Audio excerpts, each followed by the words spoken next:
Top of the standings and on a roll. Could this be Vancouver's year? The Whitecaps were at home to cross-border rivals Seattle Sounders with a lot more than the Cascadia Cup at stake.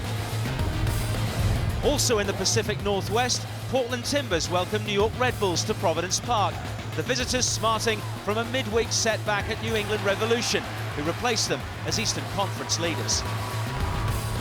And level on points with the Red Bulls and third in the standings, DC United went head-to-head with another side harbouring their own MLS Cup ambitions, Columbus Crew.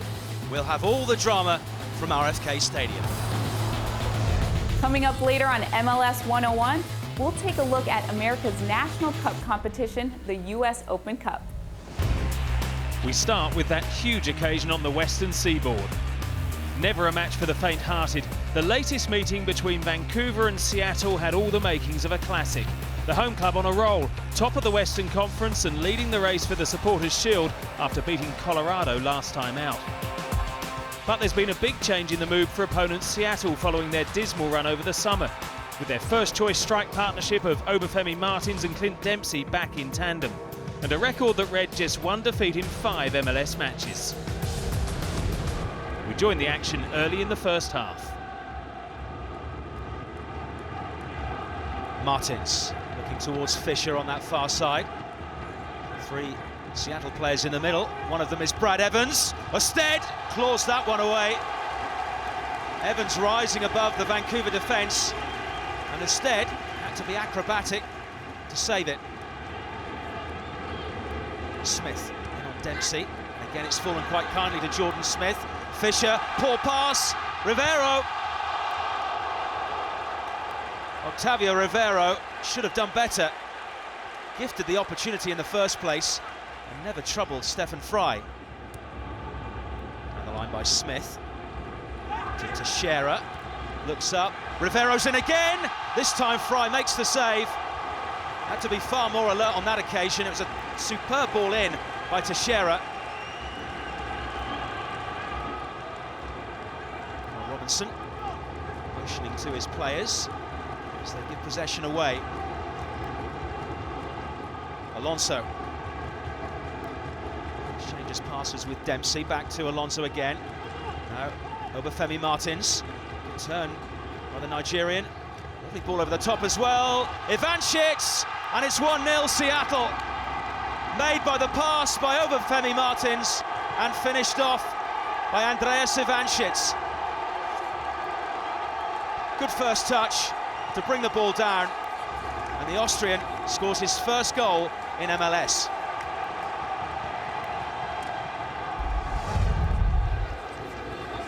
Smith. Gonzalez on this right side, good cross as well. Fairly easy claim in the end from the header by Waston. Gonzalez's ball in, not enough power.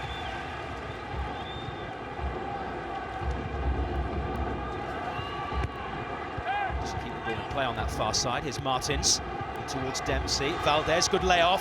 Back to Dempsey. Pineda. Good bit of footwork from Pineda, and he finds the finish. And Seattle double their lead.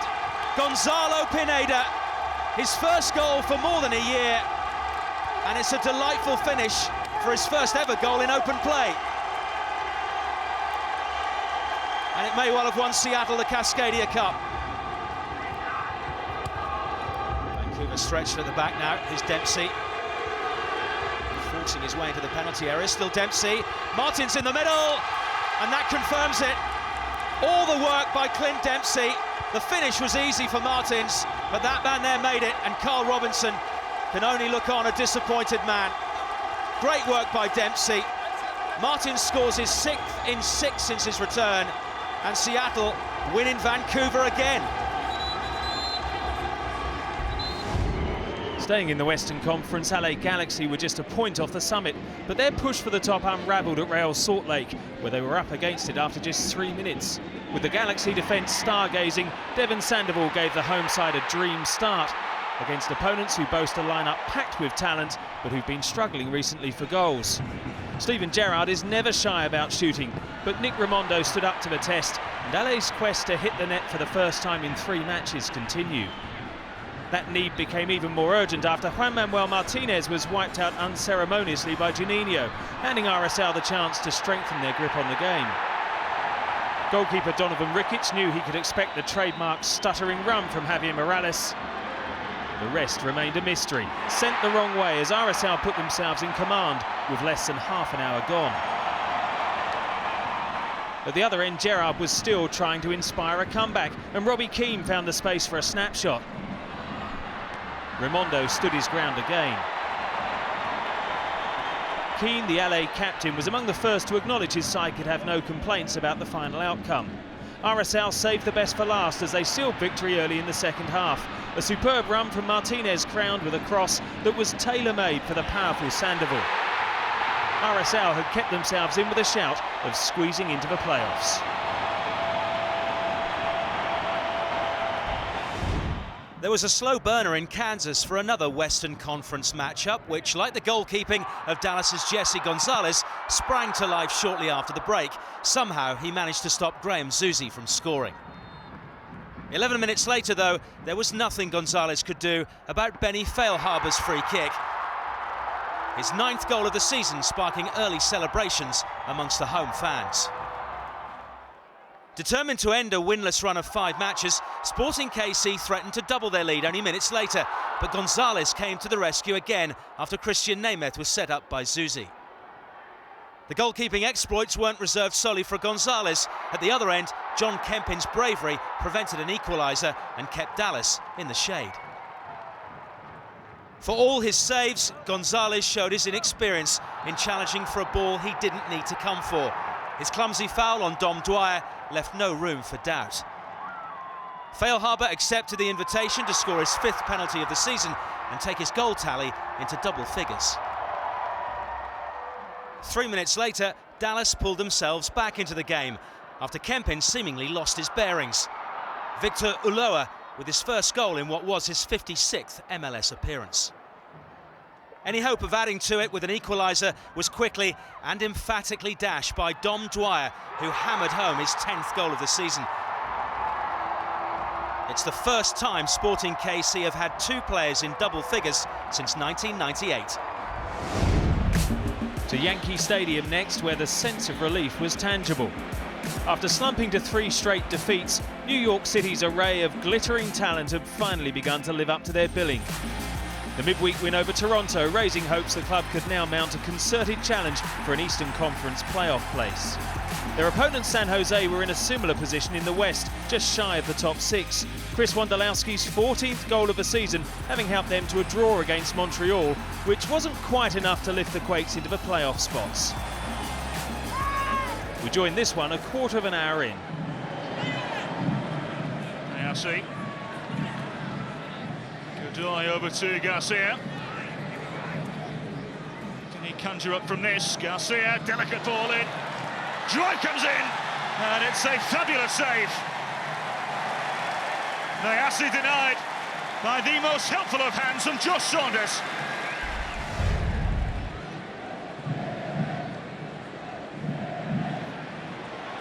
Forward here, Grabavoy! New York City FC breakthrough! Nick Grabavoy off the mark here! Grabavoy just knocks it inside to V and carries on his run. And there you go, strikes it goal over Bingham's hand into the back of the net. Here's Lampard, winning half a yard. Decent ball in, rising at the back post. It's Nick Grabavoy. It's just his afternoon. There's actually good build-up play, and it comes to Frank on that right-hand side. Creates himself half a yard down into the corner flag and digs across. And Grabavoy buries it in the back of the net. 2-0. What a wonderful goal. He doesn't score many, Nick Grabavoy. He's on a hat-trick here this evening. Angelino Villa! Great ball from the little man. And what a header. Fantastic. 3-0. The little Spaniard to the big Spanish star.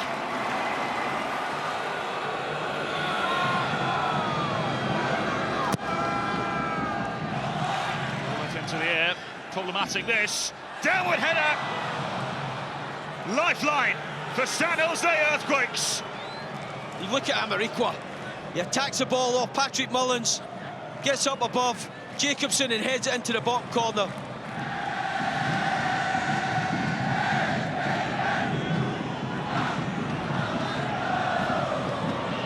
Into the penalty, it is a penalty. Another lifeline here for San Jose.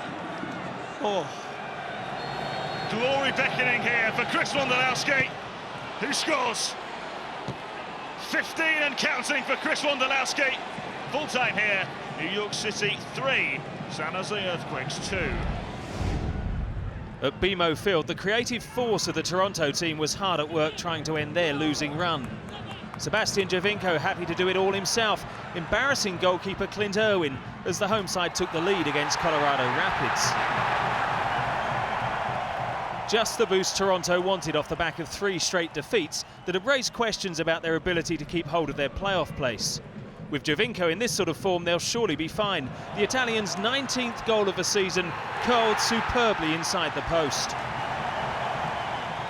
And there'd be no sign of his bubble bursting. The Toronto number 10 continued to pull the strings, popping up a tempting cross for Josie Altidore. The striker couldn't make that delivery count, but with Giovinco on song, there'd be more opportunities. And from his 38th minute corner, the Canadians all but put the result beyond doubt. Damien Perquis quick to recognise his teammates' contribution. With their next 4 matches also on their own turf, Toronto are in a strong position, but there's little solace for the Rapids at the foot of the Western Conference. Dylan Power's header offered hope early in the second half, but there'd be no stirring comeback. I'm Jennifer Williams, and this week's topic on MLS 101 is the Lamar Hunt U.S. Open Cup. America's first truly national cup competition can trace its history back to the 1913-14 season, when the Brooklyn Field Club beat Brooklyn Celtic in Pawtucket, Rhode Island to lift the first trophy. A knockout competition, it is the oldest soccer competition in the U.S. and the 3rd longest running open soccer tournament in the world. It was renamed and dedicated to MLS owner and American soccer pioneer Lamar Hunt in 1999. This season, its 102nd edition, the Cup has been contested by 91 clubs. The winner due to qualify for the group stages of the CONCACAF Champions League. MLS clubs have dominated the U.S. Open Cup in recent seasons, the Seattle Sounders winning last year's competition for the 4th time. But this month could see a new name on the trophy as last season's losing finalists, Philadelphia Union, host 2012 winners Sporting Kansas City at PPL Park. Well, that's it for this week. As always, head to MLSsoccer.com for more coverage from around the league and American soccer. Still to come, a crucial game at Providence Park as New York Red Bulls travel to Portland looking to recover from their midweek setback in New England. And we've the best of the action from another key match as Montreal welcomed the Revolution to Stade Saputo.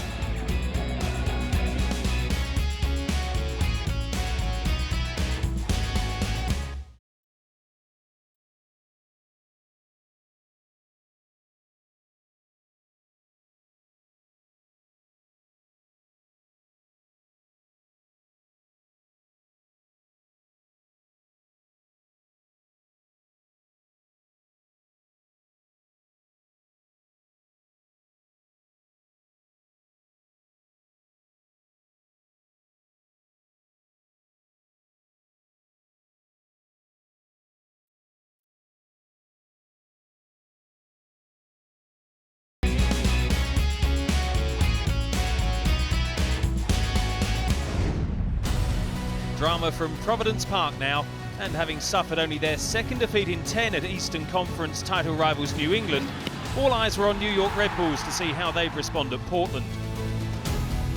Timbers club mascot Timber Joey wants to be busier, more goals required as they tried to end a 3-game winless run that had left Caleb Porter's team in danger of dropping out of the playoff places. We join the match in the 7th minute. Preston with the corner in towards that near post area, and it's somehow scrambled behind. A goal kick has been given in the end, and there were 2 or 3 New York players who could have applied the finishing touch.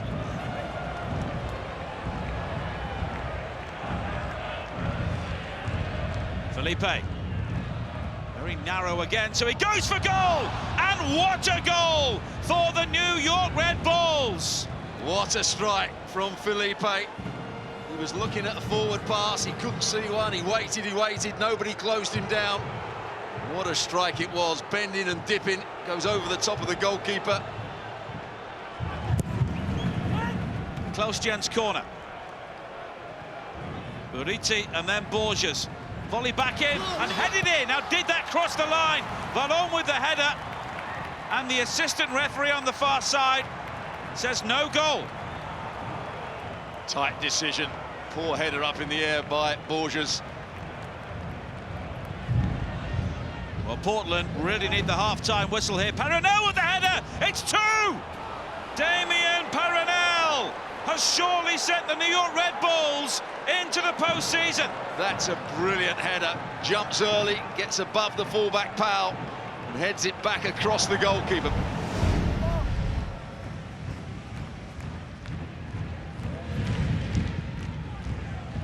Valerie. Maruti unable to win it. Now Johnson may open up for the shots, and he's unlucky. He got onto that quickly. He realised he couldn't hit it straight away because the defender was coming at him.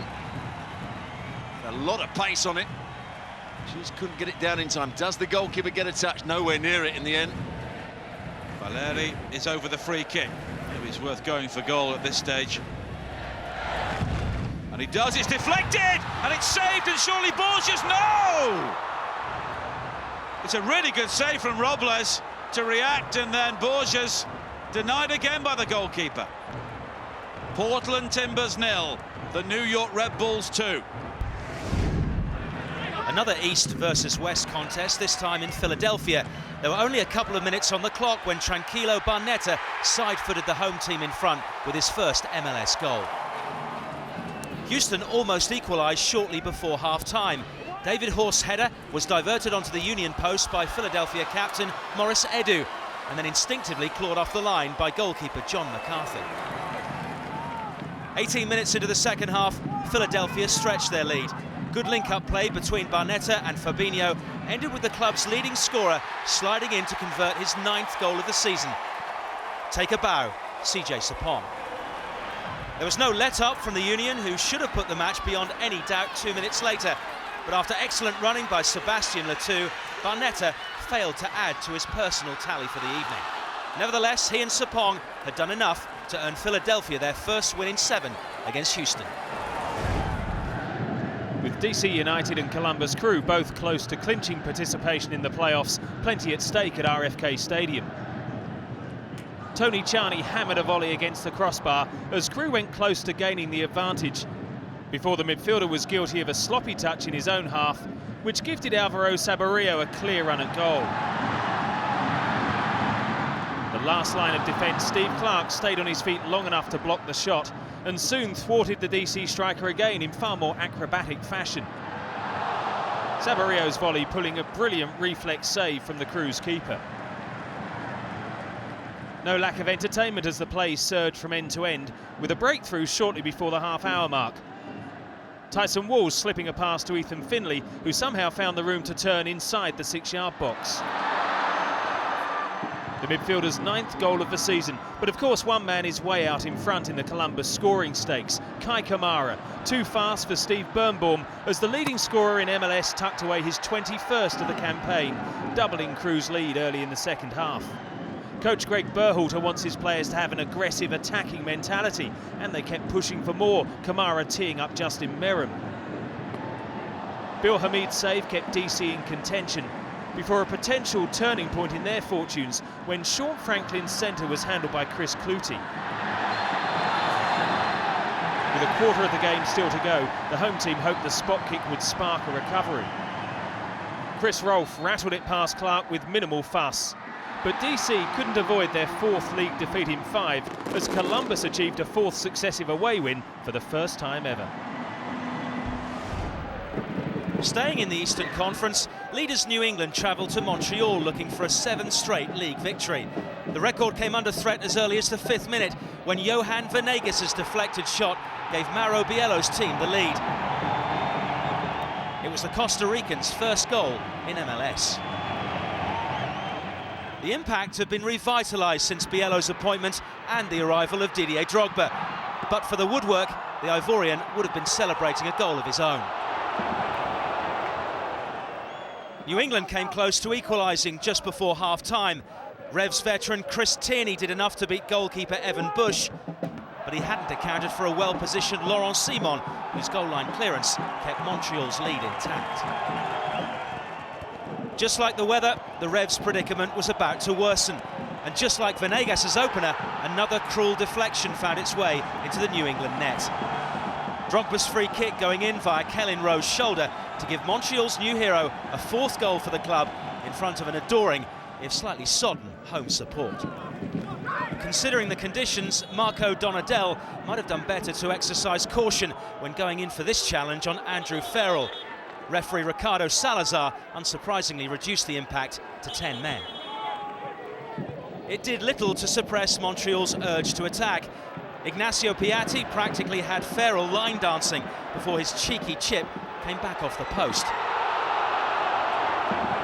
It denied him what would have been his 9th goal of the season. A third Impact goal did eventually materialise. Within 5 minutes of coming on, substitute Dilly Duca wrapped up the victory. Montreal now 4 games without defeat.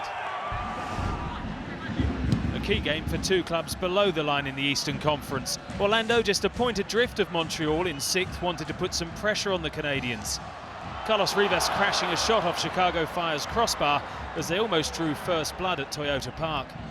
The home side started bottom of the standings, having won just 3 of their last 17 MLS fixtures, but were still just 6 points from the playoff spots.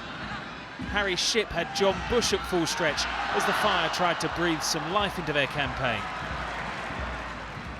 The midfielder was lively again after the break, with a burst forward and pass that released the pacey David Akam.